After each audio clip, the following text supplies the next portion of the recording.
ಎಲ್ಲರಿಗೂ ನಮಸ್ಕಾರ. ನಾನು ರಾಜೇಶ್ವರಿ. ರಾಜಿ ಅಡುಗೆ ಚಾನೆಲ್ಗೆ ನಿಮ್ಮೆಲ್ಲರಿಗೂ ಸ್ವಾಗತ. ಇವತ್ತಿನ ಸ್ಪೆಷಲ್ ರೆಸಿಪಿ ಸೋಯಾ ಗ್ರೇವಿ ಹೇಗೆ ಮಾಡೋದು ಅಂತ ನೋಡೋಣ. ಚಪಾತಿ, ಪೂರಿ, ಪರೋಟ, ಗೀ ರೈಸ್, ಜೀರಾ ರೈಸ್ ಎಲ್ಲದರ ಜೊತೆಗೂ ಈ ಗ್ರೇವಿ ಕಾಂಬಿನೇಷನ್ ತುಂಬಾ ಚೆನ್ನಾಗಿರುತ್ತೆ. ಬನ್ನಿ ಈಗ ತಡ ಮಾಡದೆ ವಿಡಿಯೋನ ಸ್ಟಾರ್ಟ್ ಮಾಡೋಣ. ಈ ರುಚಿಯಾದ ಗ್ರೇವಿ ಮಾಡೋದಕ್ಕೆ ಮೊದಲಿಗೆ ನಾನಿಲ್ಲಿ 1 ಕಪ್ಪಷ್ಟು ಸೋಯಾನ ತೊಗೊಂಡಿದ್ದೀನಿ. ಈಗ ಇದಕ್ಕೆ ಬಿಸಿ ನೀರನ್ನು ಸೇರಿಸ್ಕೊಳ್ತಾ ಇದ್ದೀನಿ. ಬಿಸಿ ನೀರನ್ನು ಸೇರಿಸಿ 10 ನಿಮಿಷ ನೆನೆಯೋದಕ್ಕೆ ಇಡೋಣ.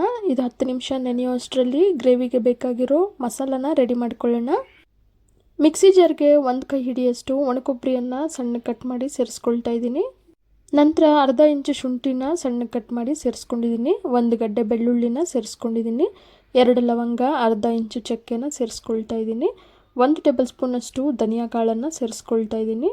ಅರ್ಧ ಟೀ ಸ್ಪೂನ್ ಜೀರಿಗೆ, ಅರ್ಧ ಟೀ ಸ್ಪೂನಷ್ಟು ಗಸಗಸೆನ ಸೇರಿಸ್ಕೊಳ್ತಾ ಇದ್ದೀನಿ. ನೀರನ್ನು ಸೇರಿಸದೆ ಇದಿಷ್ಟನ್ನು ತರತರಿಯಾಗಿ ರುಬ್ಕೊಳ್ಳೋಣ. ಈಗ ಇದಕ್ಕೆ 2 ಮೀಡಿಯಮ್ ಸೈಜ್ ಟೊಮ್ಯಾಟೊನ ಸೇರಿಸಿ ನೈಸಾಗಿ ರುಬ್ಕೊಳ್ಳೋಣ. ಗ್ರೇವಿಗೆ ಬೇಕಾಗಿರೋ ಮಸಾಲ ಈಗ ರೆಡಿಯಾಗಿದೆ. ಸೋಯಾನು ಕೂಡ 10 ನಿಮಿಷ ನೆಂದಾಗಿದೆ. 10 ನಿಮಿಷದ ನಂತರ ಸೋಯಾನ ಬಿಸಿ ನೀರಿಂದ ತಣ್ಣೀರಿಗೆ ಸೇರಿಸಿಟ್ಕೊಂಡಿದ್ದೀನಿ. ಈಗ ಈ ಸೋಯಲ್ಲಿರೋ ನೀರನ್ನು ಹಿಂಡಿ ಪ್ಲೇಟ್ಗೆ ಸೇರಿಸ್ಕೊಳ್ಳೋಣ. ಸೋಯಾನ ಈ ರೀತಿ ಬಿಸಿನೀರಲ್ಲಿ ಸೇರಿಸೋದ್ರಿಂದ ಸೋಯಾ ಎಲ್ಲ ತುಂಬಾ ಸಾಫ್ಟಾಗಿರುತ್ತೆ.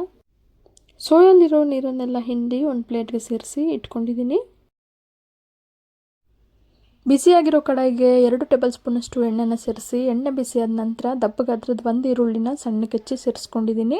1/4 ಟೀ ಸ್ಪೂನಷ್ಟು ಪುಡಿ ಉಪ್ಪು, 1/4 ಟೀ ಸ್ಪೂನಷ್ಟು ಅರಿಶಿನ ಪುಡಿಯನ್ನು ಸೇರಿಸಿ ಈರುಳ್ಳಿನ 2 ರಿಂದ 3 ನಿಮಿಷ ಚೆನ್ನಾಗಿ ಫ್ರೈ ಮಾಡ್ಕೊಳ್ಳೋಣ. ಈರುಳ್ಳಿ ಎಲ್ಲ ಚೆನ್ನಾಗಿ ಫ್ರೈ ಆಗಿದೆ. ಈಗ ಇದಕ್ಕೆ ನಾವು ಮೊದಲೇ ಗ್ರೈಂಡ್ ಮಾಡಿ ಇಟ್ಕೊಂಡಿರೋ ಮಸಾಲಾನ ಸೇರಿಸ್ಕೊಳ್ಳೋಣ. ಮಸಾಲ ಸೇರಿಸಿದ ನಂತರ ಮೀಡಿಯಮ್ ಫ್ಲೇಮಲ್ಲೇ 2 ರಿಂದ 3 ನಿಮಿಷ ಫ್ರೈ ಮಾಡ್ಕೊಳ್ಳೋಣ. ಮಸಾಲಾನ ಎಷ್ಟು ಚೆನ್ನಾಗಿ ಫ್ರೈ ಮಾಡ್ಕೊಳ್ತೀವೋ ಗ್ರೇವಿ ರುಚಿ ಕೂಡ ಅಷ್ಟೇ ಚೆನ್ನಾಗಿರುತ್ತೆ. ಈಗ ಇದಕ್ಕೆ ರುಚಿಗೆ ತಕ್ಕಷ್ಟು ಉಪ್ಪು, 1.5 ಟೀ ಸ್ಪೂನಷ್ಟು ಅಚ್ಚ ಖಾರದ ಪುಡಿಯನ್ನು ಸೇರಿಸ್ಕೊಳ್ತಾ ಇದ್ದೀನಿ. ಖಾರದ ಪುಡಿಯನ್ನು ನಿಮ್ಮ ರುಚಿಗೆ ತಕ್ಕಂತೆ ಸೇರಿಸ್ಕೋಬಹುದು. ಈಗ ಚೆನ್ನಾಗಿ ಮಿಕ್ಸ್ ಮಾಡ್ತಾ ಮೀಡಿಯಮ್ ಫ್ಲೇಮಲ್ಲೇ 2 ರಿಂದ 3 ನಿಮಿಷ ಫ್ರೈ ಮಾಡ್ಕೊಳ್ಳೋಣ. ಉಪ್ಪು, ಖಾರದ ಪುಡಿಯನ್ನು ಸೇರಿಸಿ ಚೆನ್ನಾಗಿ ಫ್ರೈ ಮಾಡಿದ ನಂತರ ಗ್ಯಾಸ್ ಫ್ಲೇಮನ್ನು ಆಫ್ ಮಾಡಿ ಅರ್ಧ ಕಪ್ಪಷ್ಟು ಮೊಸರನ್ನು ಸೇರಿಸ್ಕೊಳ್ತಾ ಇದ್ದೀನಿ. ಮೊಸರನ್ನು ಸೇರಿಸಿ ಚೆನ್ನಾಗಿ ಮಿಕ್ಸ್ ಮಾಡಿದ ನಂತರ ಗ್ಯಾಸ್ ಫ್ಲೇಮನ್ನು ಆನ್ ಮಾಡ್ಕೋಬೇಕು. ಮೊಸರನ್ನು ಸೇರಿಸಿ ಚೆನ್ನಾಗಿ ಮಿಕ್ಸ್ ಮಾಡಿದ ನಂತರ ಗ್ಯಾಸ್ ಫ್ಲೇಮನ್ನು ಆನ್ ಮಾಡ್ಕೊಂಡಿದ್ದೀನಿ. ಈಗ ಮೀಡಿಯಮ್ ಫ್ಲೇಮಲ್ಲೇ 2 ರಿಂದ 3 ನಿಮಿಷ ಫ್ರೈ ಮಾಡ್ಕೊಳ್ಳೋಣ. ಮಸಾಲ ಎಲ್ಲ ಚೆನ್ನಾಗಿ ಫ್ರೈ ಆದ ನಂತರ ಮಸಾಲ ರುಬ್ಬಿರೋ ಜಾರ್ಗೆ ಸ್ವಲ್ಪ ನೀರನ್ನು ಸೇರಿಸಿ ಗ್ರೇವಿಗೆ ಸೇರಿಸ್ಕೊಳ್ತಾ ಇದ್ದೀನಿ. ನಂತರ 3 ಕಪ್ಪಷ್ಟು ನೀರನ್ನು ಸೇರಿಸ್ಕೊಳ್ತಾ ಇದ್ದೀನಿ. ಗ್ರೇವಿ ಕನ್ಸಿಸ್ಟೆನ್ಸಿ ಹೇಗೆ ಬೇಕೋ ಹಾಗೆ ನೀರನ್ನು ನೀವು ಸೇರಿಸ್ಕೋಬಹುದು. ನೀರನ್ನು ಸೇರಿಸಿ ಚೆನ್ನಾಗೊಮ್ಮೆ ಮಿಕ್ಸ್ ಮಾಡ್ಕೊಳ್ಳೋಣ. ಚೆನ್ನಾಗಿ ಮಿಕ್ಸ್ ಮಾಡಿದ ನಂತರ ಗ್ರೇವಿ 1 ಕುದಿ ಬರ್ತಿದ್ದಾಗೆ ಸೋಯಾನ ಸೇರಿಸ್ಕೊಳ್ಳೋಣ. ಸೋಯಾನ ಸೇರಿಸಿ ಚೆನ್ನಾಗೊಮ್ಮೆ ಮಿಕ್ಸ್ ಮಾಡಿ ಮೀಡಿಯಮ್ ಫ್ಲೇಮಲ್ಲೇ 10 ರಿಂದ 15 ನಿಮಿಷ ಚೆನ್ನಾಗಿ ಕುದಿಸ್ಕೊಳ್ಳೋಣ. ಗ್ರೇವಿಯನ್ನು 10 ರಿಂದ 15 ನಿಮಿಷ ಬೇಯಿಸಬೇಕಾದ್ರೆ ಆಗಾಗ ಸೌಟ್ ಆಡಿಸ್ತಾ ಬೇಯಿಸ್ಕೋಬೇಕು. ಈ ಗ್ರೇವಿ ಮಾಡೋದಕ್ಕೆ ಆದಷ್ಟು ದಪ್ಪ ತಳ ಇರೋ ಪಾತ್ರೆನ ಬಳಸೋದು ಒಳ್ಳೆಯದು, ಅಥವಾ ನಾನ್ ಸ್ಟಿಕ್ ಪಾತ್ರೆಯಲ್ಲಿ ಮಾಡಿದ್ರೂ ಒಳ್ಳೆಯದೇ. ಗ್ರೇವಿನ ಮೀಡಿಯಮ್ ಫ್ಲೇಮಲ್ಲೇ 10 ರಿಂದ 15 ನಿಮಿಷ ಚೆನ್ನಾಗಿ ಬೇಯಿಸ್ಕೊಂಡಾಗಿದೆ.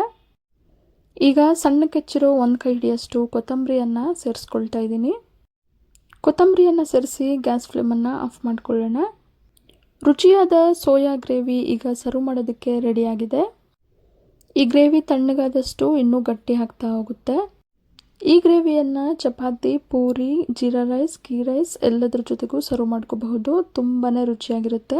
ನೀವು ಕೂಡ ಇದೇ ರೀತಿ ಮನೇಲಿ ಒಮ್ಮೆ ಟ್ರೈ ಮಾಡಿ ನೋಡಿ. ಮನೇಲಿರೋರೆಲ್ಲ ತುಂಬಾ ಇಷ್ಟಪಟ್ಟು ತಿಂತಾರೆ. ನೀವು ಕೂಡ ಇದೇ ರೀತಿ ಒಮ್ಮೆ ಟ್ರೈ ಮಾಡಿ ನೋಡಿ. ಹಾಗೆ ನಿಮ್ಗೆ ಹೇಗೆ ಬಂತು ಅಂತ ನಿಮ್ಮ ಅನಿಸಿಕೆ, ಅಭಿಪ್ರಾಯಗಳನ್ನು ಕಮೆಂಟ್ ಮುಖಾಂತರ ತಿಳಿಸಿ. ಇವತ್ತಿನ ಸ್ಪೆಷಲ್ ಸೋಯಾ ಗ್ರೇವಿ ನಿಮಗೆಲ್ಲ ಇಷ್ಟ ಆಗಿದೆ ಅಂದ್ಕೊಂಡಿದ್ದೀನಿ. ಇಷ್ಟ ಆಗಿದ್ರೆ ಈಗಲೇ ಒಂದು ಲೈಕ್ ಮಾಡಿ, ಹಾಗೆ ನಿಮ್ಮ ಫ್ಯಾಮಿಲಿ ಆ್ಯಂಡ್ ಫ್ರೆಂಡ್ಸ್ ಜೊತೆ ಶೇರ್ ಮಾಡಿ. ಮತ್ತಷ್ಟು ಸುಲಭ ಹಾಗೂ ರುಚಿಯಾದ ರೆಸಿಪಿಗಳಿಗೋಸ್ಕರ ರಾಜಿ ಅಡುಗೆನ ಸಬ್ಸ್ಕ್ರೈಬ್ ಆಗೋದನ್ನು ಮರಿಬೇಡಿ. ಮತ್ತೊಂದು ರುಚಿಯಾದ ರೆಸಿಪಿಯೊಂದಿಗೆ ಮುಂದಿನ ವಿಡಿಯೋದಲ್ಲಿ ಸಿಗೋಣ. ಧನ್ಯವಾದಗಳು.